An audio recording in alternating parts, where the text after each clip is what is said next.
तो एक सवाल जो अक्सर मन में आता है, क्या सिर्फ बैंक खाते में पैसे रखकर मतलब बचत करके अमीर बना जा सकता है? ये सोचना कितना सही है? नमस्कार। देखिए, ये सवाल बहुत आम है, पर असल बात शायद थोड़ी अलग है। अलग कैसे? मतलब धन असल में सिर्फ बचाया नहीं जाता, उसे बनाना पड़ता है। और यहीं पर मेरा मतलब है लंबी अवधि में असली दौलत बनाने के लिए इक्विटी निवेश। हाँ, मतलब शेयर बाजार से जुड़े निवेश। बिल्कुल, इक्विटी निवेश काम आते हैं। सही है। और आज हम इसी पर थोड़ी गहराई से बात करेंगे। हमने कुछ विचार लिए हैं धन सृजन की कुंजी, इक्विटी निवेश से। हाँ। मकसद ये समझना है कि भाई ये इक्विटी का इस्तेमाल करके लंबी अवधि की संपत्ति कैसे बनाएं।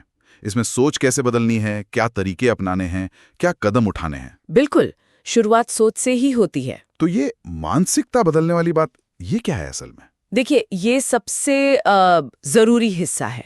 हमें वो जो सिर्फ बचत वाली सोच है ना, हाँ हाँ। उससे निकलकर धन बनाने वाली सोच को अपनाना होगा।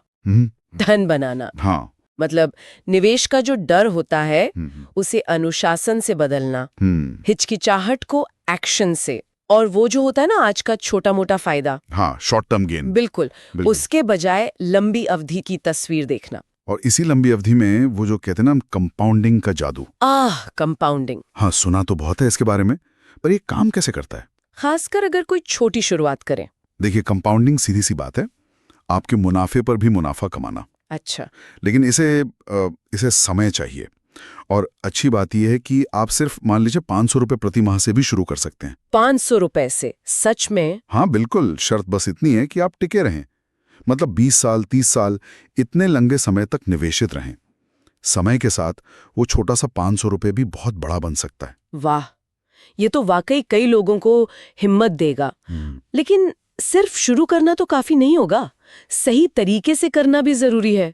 जैसे अपनी कमाई का कितना हिस्सा लगाएं? हाँ, ये अहम सवाल है। एक आम सुझाव जो दिया जाता है वो है कि अपनी महीने की कमाई का करीब आप मानकर चले 30 से 32% इक्विटी एसआईपी में लगाएं। एसआईपी मतलब सिस्टमैटिक इन्वेस्टमेंट प्लान। हाँ बिल्कुल, जिसमें हर महीने एक तय रकम आपके चुने हुए इक्विटी म्यूचुअल फंड में अपने आप लग जाती है। और हाँ, अगर कोई बोनस वगैरह मिले, हाँ, बोनस या इंसेंटिव, तो कोशिश करें कि उसे पूरा का पूरा ही निवेश कर दें। अच्छा। और वो जो होता है ना एसेट एलोकेशन, मतलब पैसे कहाँ कहाँ बांटे, उसे कैसे सरल रखा जा सकता है? हाँ, एसेट एलोकेशन मतलब सारा पैसा एक जगह नहीं रखना। एक सरल तरीका ये हो सकता है कि लगभग 80% इक्विटी में रखें। 80%? इतना ज्यादा? हाँ, क्योंकि लंबी अवधि में ऐतिहासिक रूप से सबसे ज्यादा ग्रोथ वहीं से आने की उम्मीद होती है। बाकी का मान लीजिए 10% रियल एस्टेट में और 10% सोने या पीपीएफ जैसे थोड़े सुरक्षित विकल्पों में, ताकि थोड़ा बैलेंस बना रहे। बिल्कुल, संतुलन के लिए। और हाँ, एक बात और, इस पूरे सफर में ना अपने परिवार को जरूर शामिल करें। जीवन साथी, बच्चे, सबको पता होना चाहिए। ये बहुत अच्छी बात कही है। तो ठीक है, निवेश बांट दिया, अब सही प्रोडक्ट कैसे चुने? एसआईपी की बात तो हुई, उसके अलावा? एसआईपी के लिए जैसा मैंने कहा, ऐसे डाइवर्सिफाइड इक्विटी फंड चुने जिनका पिछला प्रदर्शन मतलब लॉन्ग टर्म ट्रैक रिकॉर्ड मजबूत रहा हो।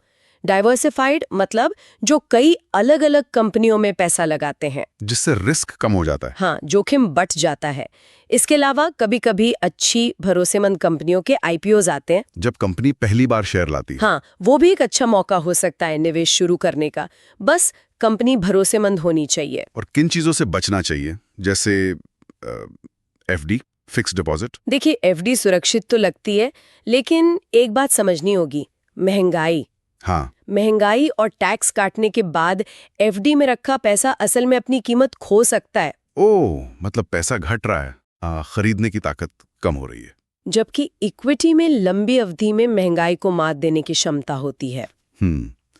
अच्छा, अगर कोई सीधे स्टॉक खरीदना चाहे तो ये तो बड़ा रिस्की लगता है। इसे जुआ समझने की भूल नहीं करनी चाहिए।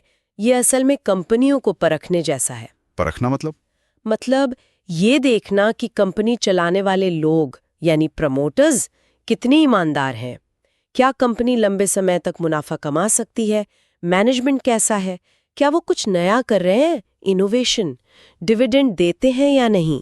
अच्छा, मतलब आप शेयर नहीं, एक तरह से बिजनेस में हिस्सेदारी खरीद रहे हैं। बिल्कुल सही, यही सोच होनी चाहिए। लोग निवेश में आमतौर पर क्या गलतियां कर बैठते हैं जिनसे बचना बहुत जरूरी है? सबसे आम गलतियां हैं, जैसे ही थोड़ा मुनाफा दिखा बेच दिया, हाँ, जल्दी बेच देना, या फिर बाजार गिरा और घबराकर सब निकाल लिया, डर के मारे। हाँ, डर के मारे। या फिर ये अंदाजा लगाने की कोशिश करना कि अब बाजार ऊपर जाएगा या नीचे। ये सब भावनात्मक फैसले होते हैं और अक्सर रिटर्न खराब कर देते हैं। तो इसका हल क्या है फिर? कैसे टिके रहें? हल है प्रक्रिया पर भरोसा, मतलब लगातार निवेश करते रहना, अनुशासन बनाए रखना और लंबी अवधि तक टिके रहना, खासकर जब बाजार नीचे हो। तब भी? हाँ, तब तो और भी जरूरी है। और सीखते रहना, वित्तीय अखबार पढ़ना, सेबी या नाबार्ड जैसी संस्थाओं की वर्कशॉप में जाना, ऑनलाइन फोरम से जोड़ना। एक किताब का जिक्र था स्रोत में, मिस्टर A.K. नारन की how to invest right and prosper, वो भी अच्छी है। चलिए एक उदाहरण से समझते हैं। मान लीजिए कोई 10,000 रुपए महीने की SIP शुरू करता है। हाँ, और हर साल अपनी SIP की रकम 15% बढ़ाता भी है, स्टेप अप SIP जिसे कहते हैं। हाँ, स्टेप अप। तो देखिए, 10 साल में अगर हम औसतन 12-15% सालाना रिटर्न मान लें, जो इक्विटी में लंबी अवधि में संभव है, तो कितना बन सकता है? तो ये रकम करीब 43-44 लाख तक बन सकती है। 10,000 महीने से? हाँ, ये दिखाता है कि धैर्य, अनुशासन और लगातार निवेश कितना जरूरी है। बिल्कुल। तो चलते चलते कुछ सुनहरे नियम जो हमेशा याद रखने चाहिए। कुछ जरूरी बातें। पहला, जल्दी शुरू करें, जितना जल्दी हो सके। दूसरा, लगातार निवेश करें, रुके नहीं। ठीक है। तीसरा, और ये बहुत जरूरी है, बाजार गिरने पर SIP बंद न करें। असल में तब आपका पैसा ज्यादा वैल्यू खरीद रहा होता है। अच्छा। चौथा, घर जरूरी है पर एक काफी है, बाकी पैसा बढ़ाने वाले एसेट्स में लगाएं। और पांचवा, अपने परिवार को भी पैसों के बारे में सिखाएं, उन्हें साक्षर बनाएं।